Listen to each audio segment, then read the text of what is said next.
Nakita niyo naman ba? Yung area ko lang, pinag-iinita nila.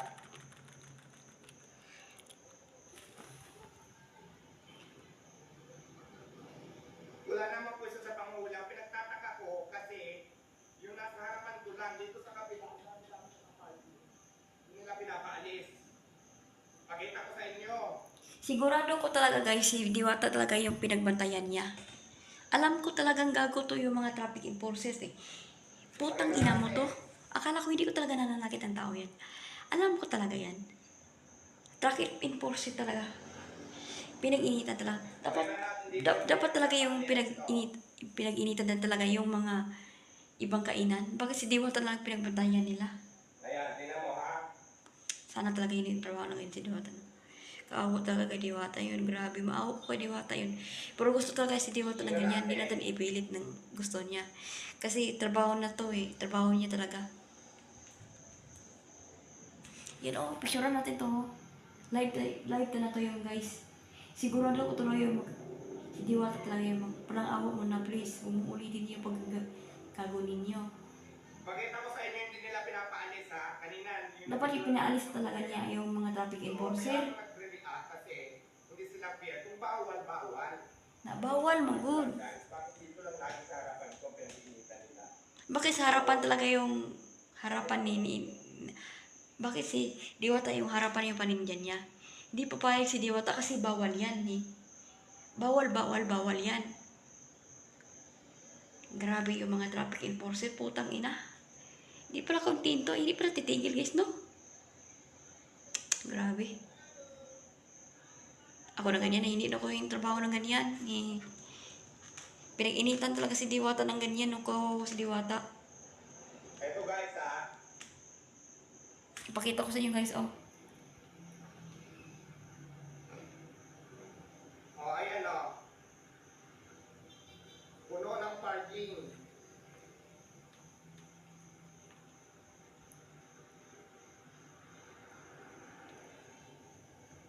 Grabe. Ayan, yung kabila, makainan. Ang daming parking hanggang doon sa dulo. Ayan, kainan yan. Ito, dito lang din sa tabi ko. Kaya sabi ko, bakit ganun sila nakapag-appear? Ayan, dito, ang daming nakaparking. Kasi bawal yata talaga yan. Maraming nagpa-parking yan. Ang tigas yung ulo. Oh, ayan o, ang daming nakaparking. Sabi di ba, Diwata, bawal na bawal. Bakit nang ganun kayo? Ako lang bakit mo sa akin laging ginagano nila. Yun lang naman, kaya labis mahusga. Yung para maging patas lang.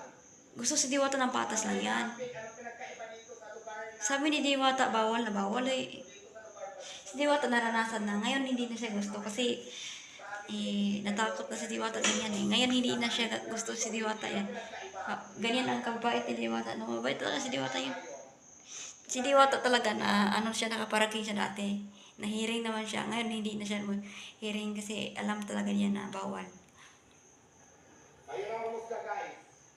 Sa mga full traffic na yan, kaya nang humusga. Kaya mahusga guys kasi yung mga gago yung traffic enforcer ninyo. Alam mo bakit na bawal na bawal? Ang tigas ang ulo ninyo. 'Di ba? Bawal kasi yun eh. May kaparatan si Diwata yan.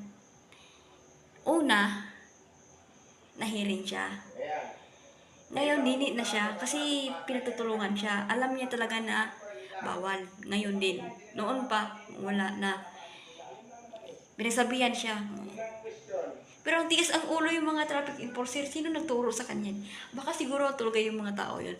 Baka si Francis Leo Marcos yung nagturo yan. Sigurado ko talaga yun, nag-bus talaga yung nagturo sa kanya. Alam ko yung style niya, alam ko. Pero sa kabilang mga kainan, ang daming parking, yun lang naman. Gago talaga yung mga paparking yan guys, no? Like, follow, and share, baka naman. This is the power in subscribe. Kaya mag-subscribe sa ating channel para mag-tidid ka sa aming video. Para maging fair lang. Gusto ko talaga yung follow and share natin to. I-follow natin to. Sigurado ko talaga kay Diwata yan. Pinag-initan tayo yung ulo kay Diwata. Anong kasalanan kay Diwata? Ano ba? Please lang, awa mo na. Huwag mo ulitin yung paggagawa ninyo. Sabi niyo bawal. Ang tikas ang ulo no. Si Diwata hindi na nakahiring. Noon pa nakahiring, hindi na ngayon. Ngayon, hinihiring na yon, traffic enforcer yon. Dapat ang nilang kinikita nila yung mga tao, hindi si Diwata. Ano nang nangyari? Sino nag-utos? Di si Diwata, sigurado ko talaga di si Diwata ay nag-utos yun. Alam ko yung mga boss yun nag-utos siguro sa kanya, di ko alam. Ito naman yung tanong ko guys. Kaya naman pumunta, Pasay Traffic. Ano Pasay naman? Traffic. Yun lang naman. Alam ko talaga Pasay Traffic, taga Pasay nakatira. Dati, malakas siguro sa traffic. Pasay brand yan talaga doon. Sumisita sa'yo. Gaano kalakas? Kaya mo mismo nang husga ha. Kasi ayaw ko na talaga ma-stress kay Diwata. Kasi Diwata ayaw gusto mo stress. Kaso talaga, ang tigas ang ulo yung mga traffic enforcer na yun. Taga Pasay yan. Taga Pasay taga Pasay brand yung nakatira yan. Alam ko yun. Alam ko yung style nila yung mga traffic enforcer. Kasi alam ko, kinikita talaga niya si Diwata. Dapat ibang kainan niya yung kinikita niya si Diwata. No? Tapos na yan talaga guys.